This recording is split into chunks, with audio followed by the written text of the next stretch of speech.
I do remember my first project. It was Sonic Adventures.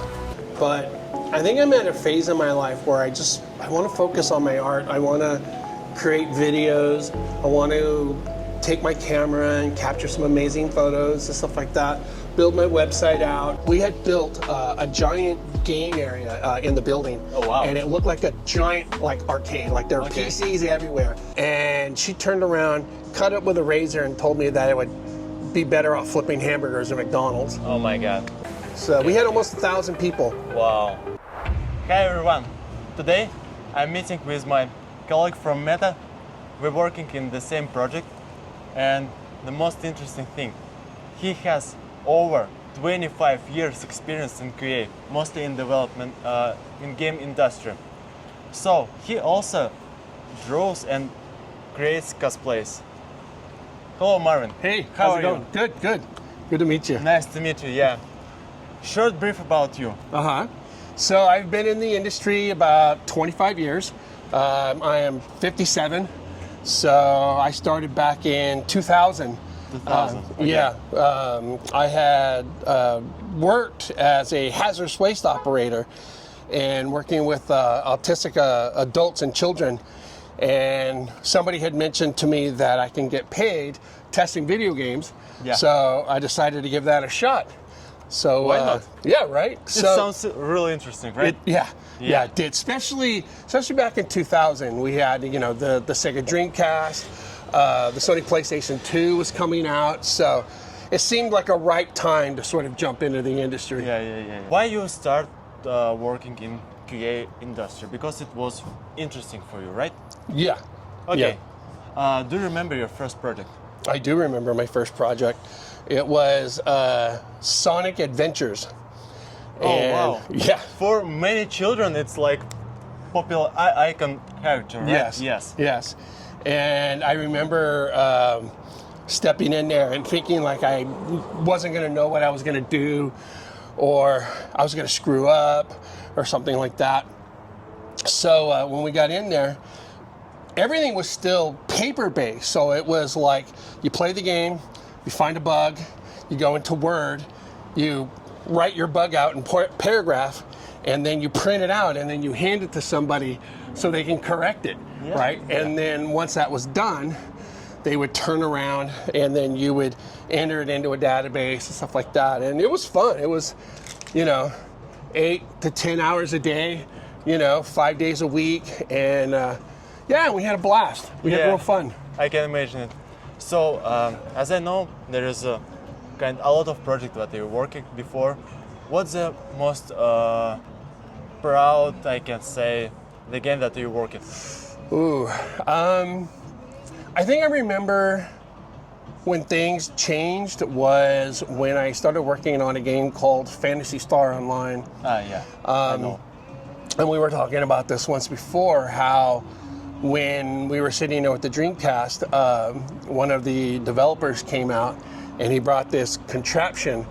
And and I had no idea what it was. I was like, well, what is this? He goes, it's an Ethernet adapter. And I was like, what? He goes, yeah. He goes, we're going to be able to play games online. And I was completely blown away. So, plugging it in and trying to use DSL and everything like that. It was a proud moment. It was one of those few games that you test all day, and then when you go home, you want to play it some more. So I put in a lot of hours. What was the year? This was 2001, somewhere around there. Before that time, the internet was not so popular. It's like starting to appear for regular people, right? Yeah, and this is historical moment when the game started to be online. Yeah, that's interesting to know. Yeah, thank you for sharing. So, as I remember, you mentioned, so we are close to your favorite coffee shop, right? Yes. Yeah, so let's check out your favorite drink. Yeah. I'm really interested and curious. What is your favorite drink? All right, let's go try it. Let's go. All righty.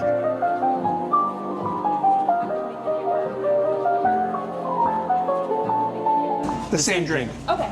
Just make that two. All right, so 2 grande cold brew, sugar-free vanilla, heavy cream, and light ice. Yep. All right. what do you usually order here? I usually get a grande cold brew, Okay. sugar-free vanilla, Okay. heavy cream with light ice. So, like what we order right now, right? Yes. Yeah. Okay. Got it. Sounds good. So, and I have a question for you. The coffee here is kind of like a ritual for you, or just it's like fuel for your body and energy? A little bit of both. Sometimes when I bring my bike down here, I'll sit with my iPad and just sort of have a cup of coffee and do some sketching, do some artwork and stuff like that. So kind of like my own personal relax time. Having a family of four, I'm usually always around and I'm usually always with people. So when I could break away and come down by myself and have a cup of coffee and do some artwork, it's kind of my like little quiet time, little piece of time by myself. Okay. So, step back. The Marvin sons working here like a barista. Yes. Like kind of tricky question. Do you have some discounts here?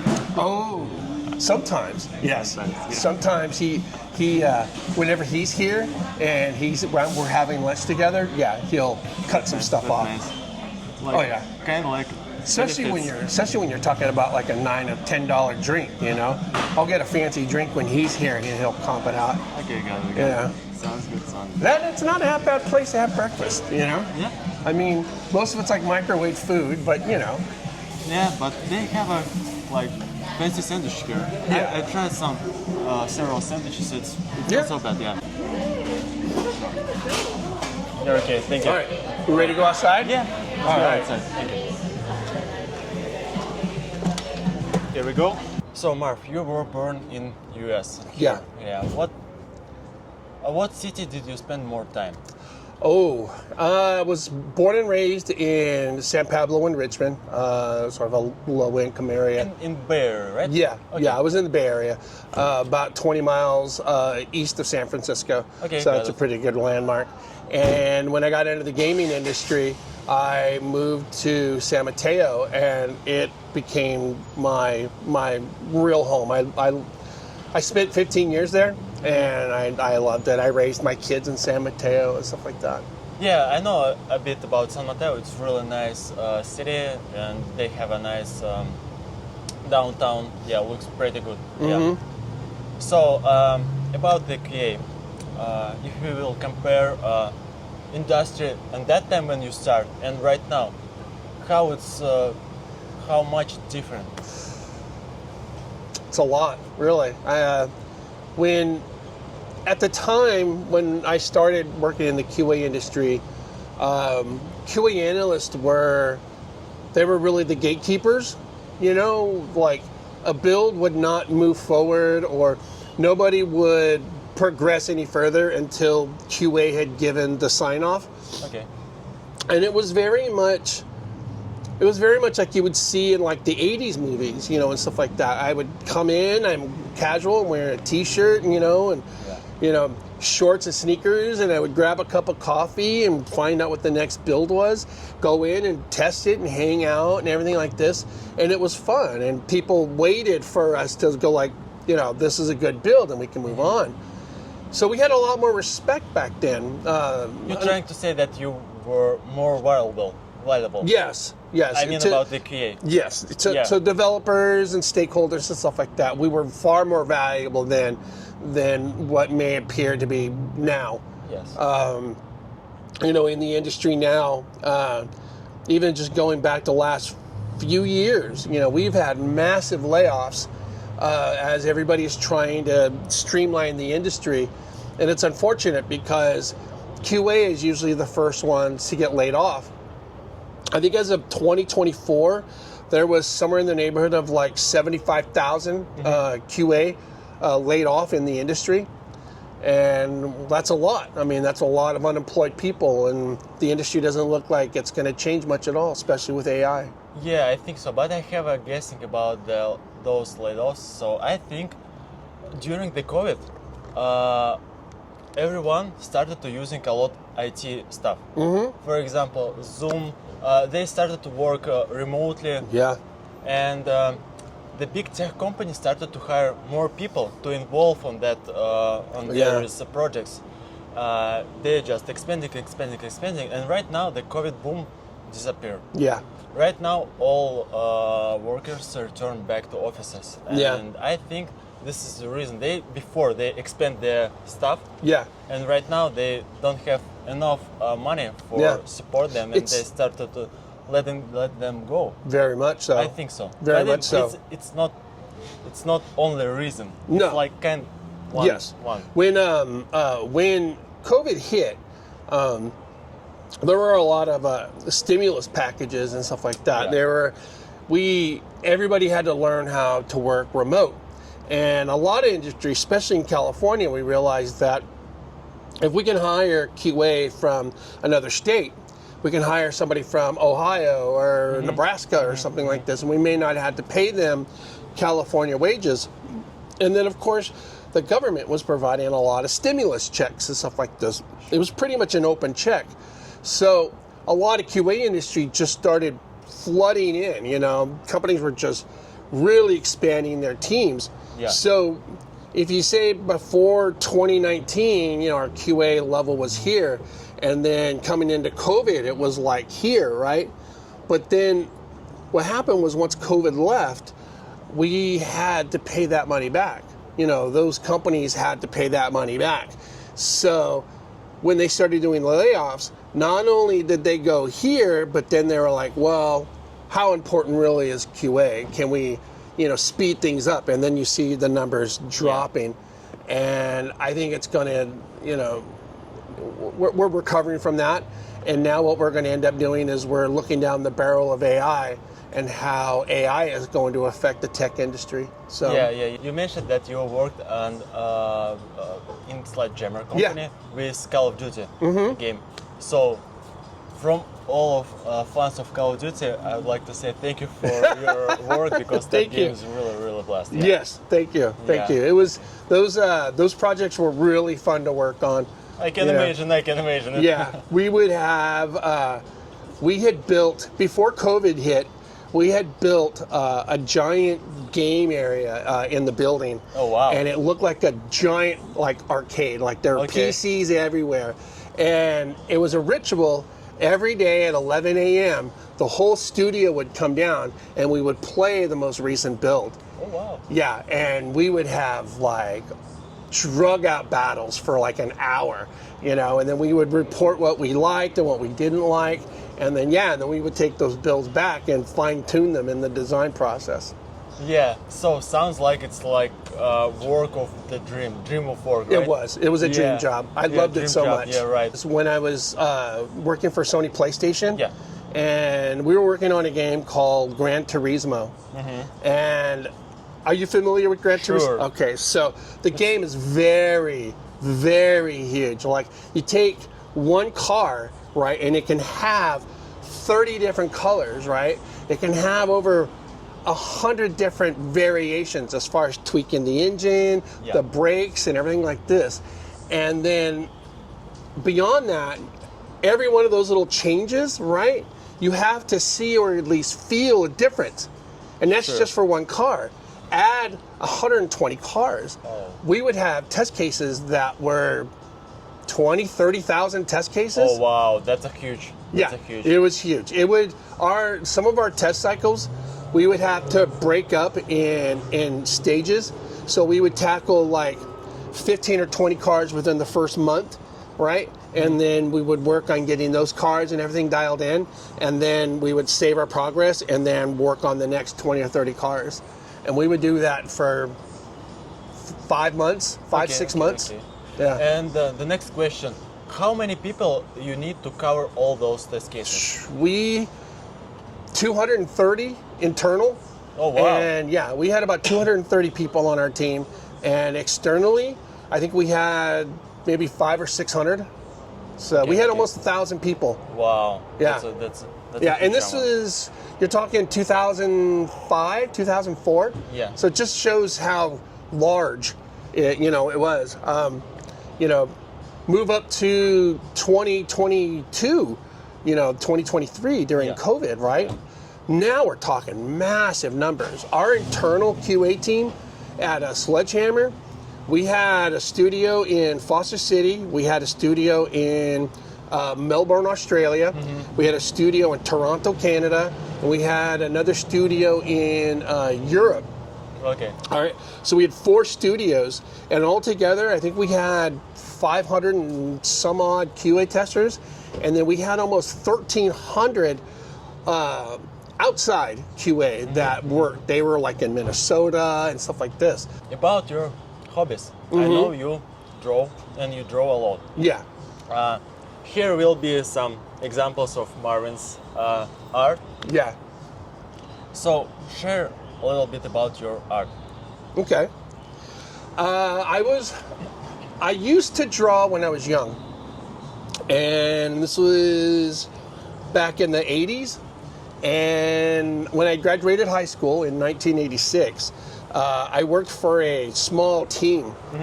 And the artist was really impressed with me. So he was like, go to college, go to school, you know, work on your technique a little bit, and, you know, and then come back and you can be an artist. Because before I got into the gaming industry, I wanted to be an artist. Okay. But at the time, it was really, really tough. We didn't have the internet. We didn't have any of these luxuries that we have now. So I went to school. I met up with my teacher. Very similar to probably what you would see like in a scary Pink Floyd video. Like, she was very mean, very like, and she told me I had spent 24 hours working on this piece. And I'll send you the piece that I worked on.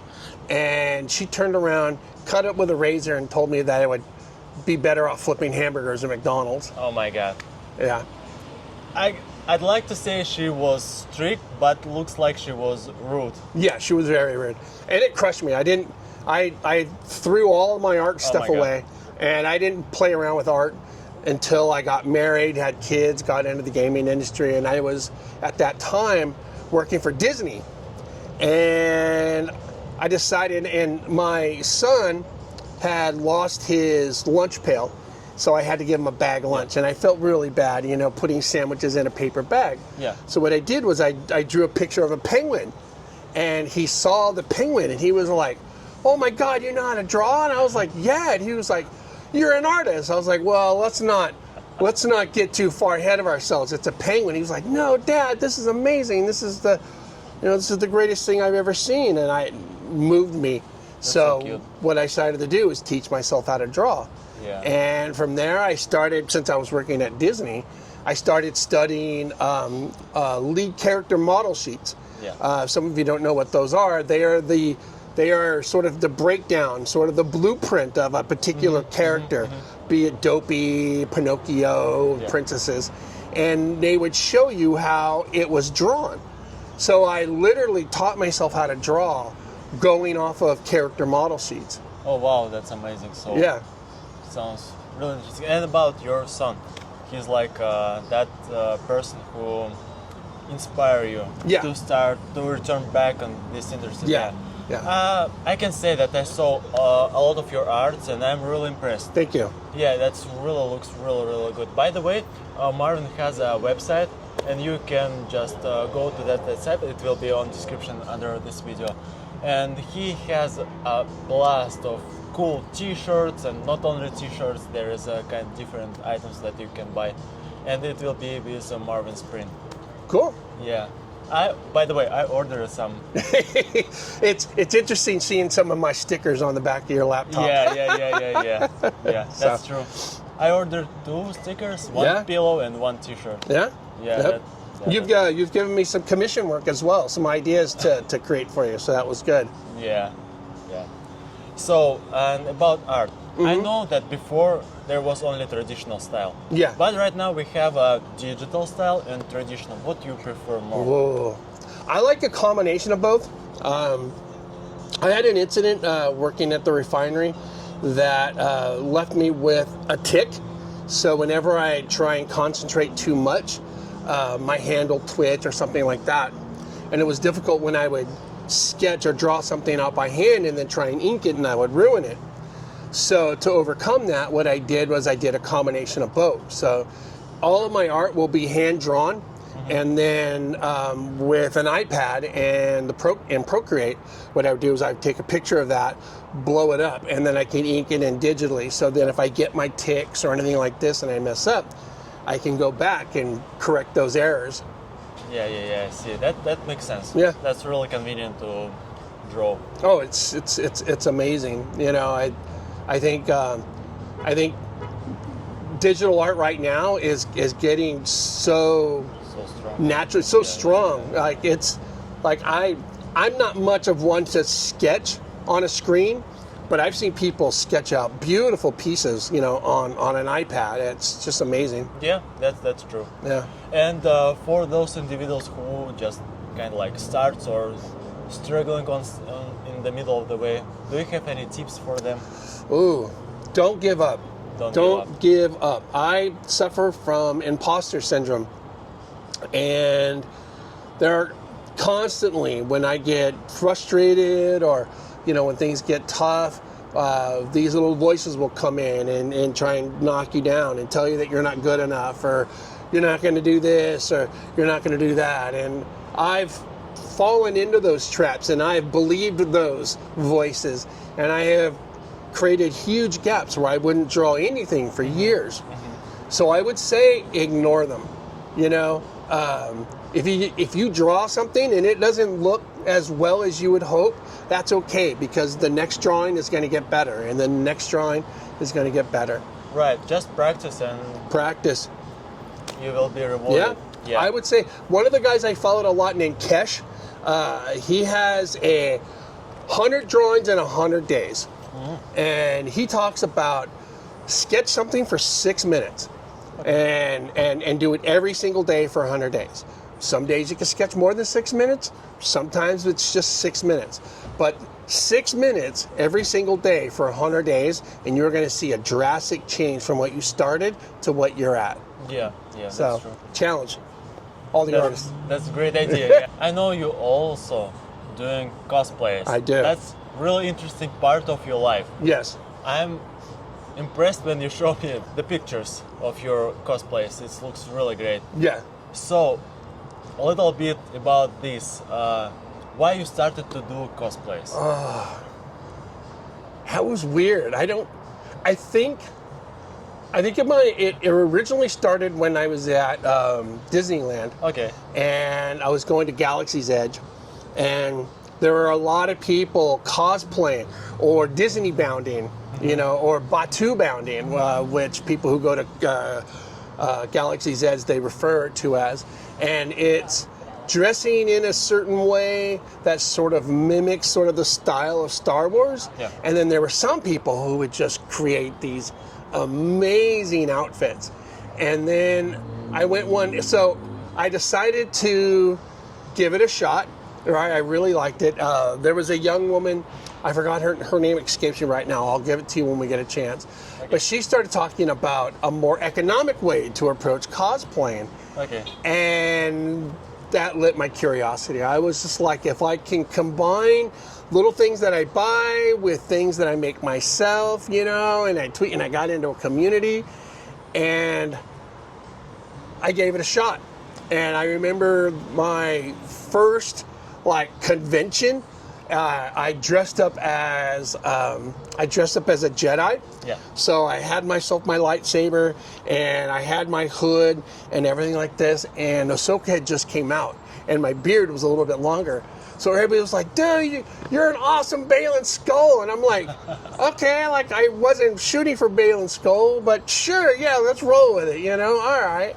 And I had a blast, and it just took off from there. So that's interesting thing. Then you get some interest from other people. Yeah. You can be certified yourself, because you see that another people, they saw on you and then look at you and they see it. You did a great job. Yeah. By the way, the cosplays is kind of like expensive hobby. Yeah. But you mentioned before some individuals creating costume by themselves. Yeah.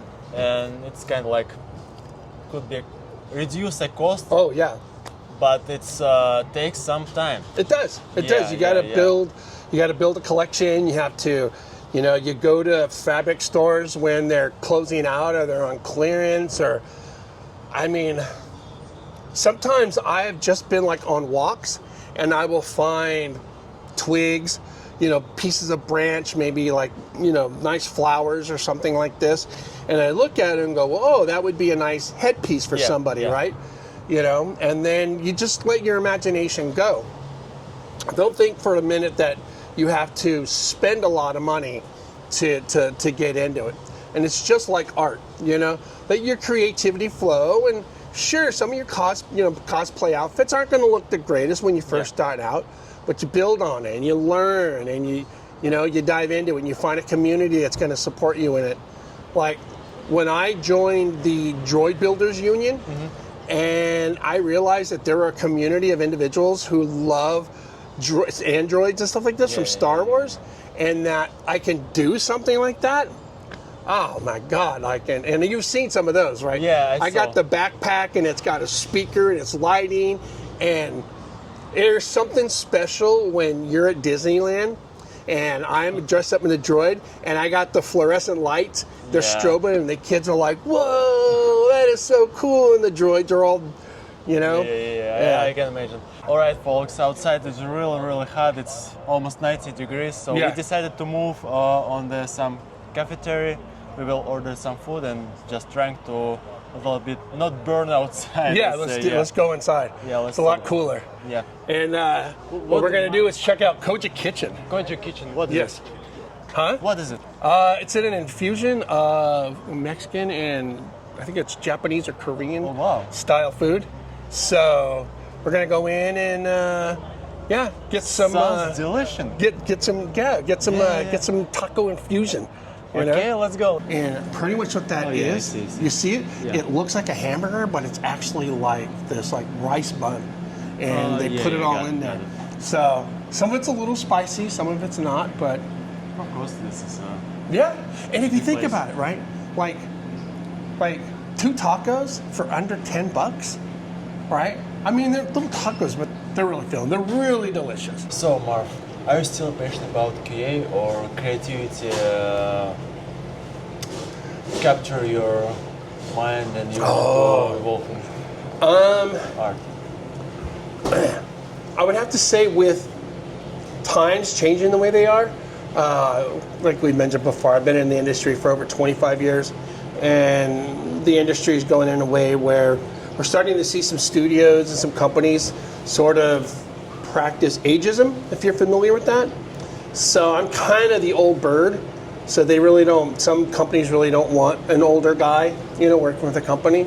So I'm slowly waning away from QA.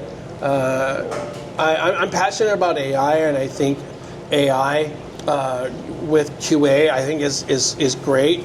But I think I'm at a phase in my life where I want to focus on my art. I want to create videos. I want to take my camera and capture some amazing photos and stuff like that. Build my website out, and make some money on the side, selling prints and, being an influencer and stuff like that on YouTube. I think working to do that, I think it's starting to grow. It's starting to take up more time.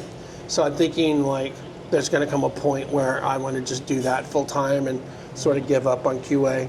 Yeah, I see. That's really interesting. I hope you can do it. Yeah, I hope so too. It's very hard. There's a reason why we're called starving artists, though. Yeah.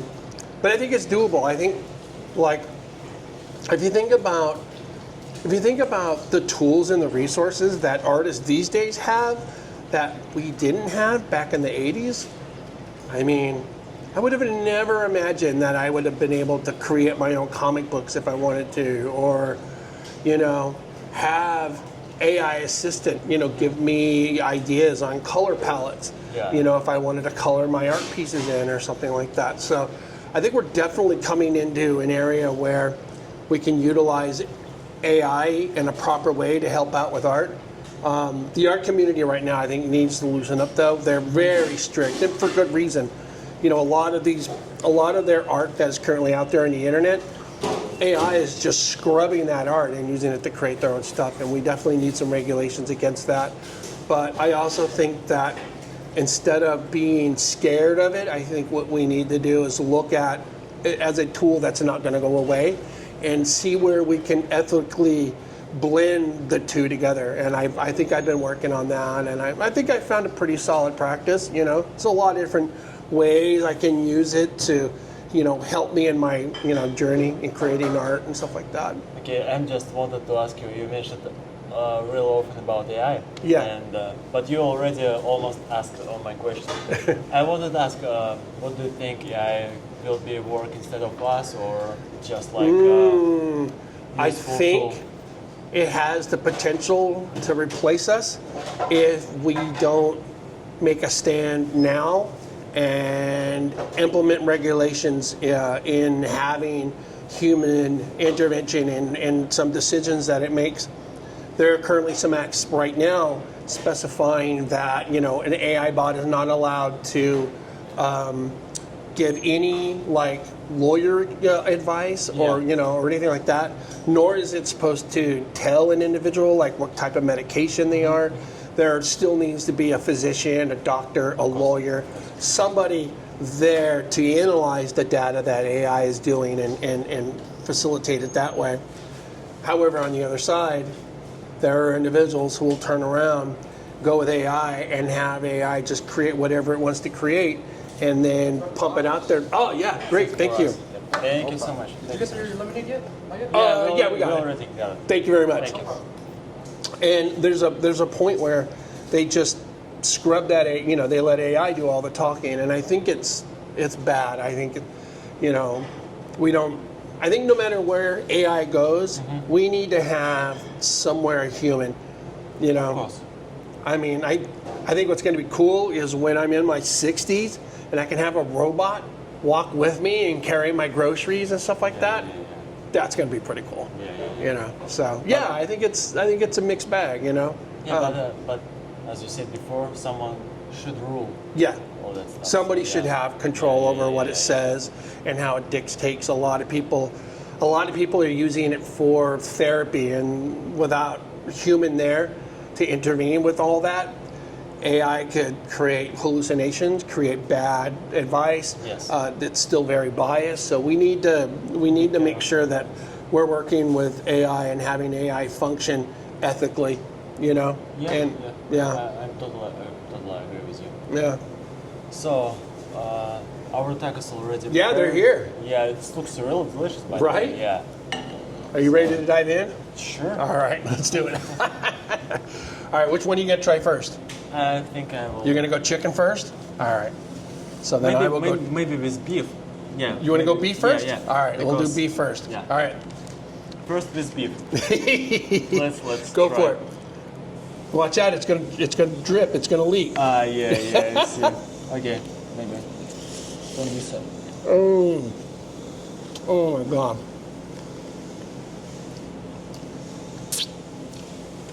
What do you think? It's really delicious. I like the sauce. Right? And it's a little bit huge for tacos. Yeah. It's spicy. But I like it. I like the spicy food. And you could tell just by digging into one taco, it's really filling. Like, ooh, my food fell. Just now, I was like, I can usually just get like 2 tacos, and I'm done for the day. It's tired me over. It's really can fill full your stomach. Yeah, Oh yeah. And that's true. this is one of those where it's all about quality versus quantity. Yeah. Like, man, it's just so good. All right, guys, we will enjoy our food, and I would like to say big thank you, Marvin, that he could find time in his schedule. I'm really appreciated for your No problem. conversation with me. It was kind of like I feel proud because this is my first time when I'm interviewing someone, Right? and it was in English language. Like it's too difficult for me. You did an amazing job. Thank you. Your English has gotten so much better. Thank you so much, Marvin. Right on, man. All right. Alrighty, let's have some tacos. Yeah. See you later, everybody. See you.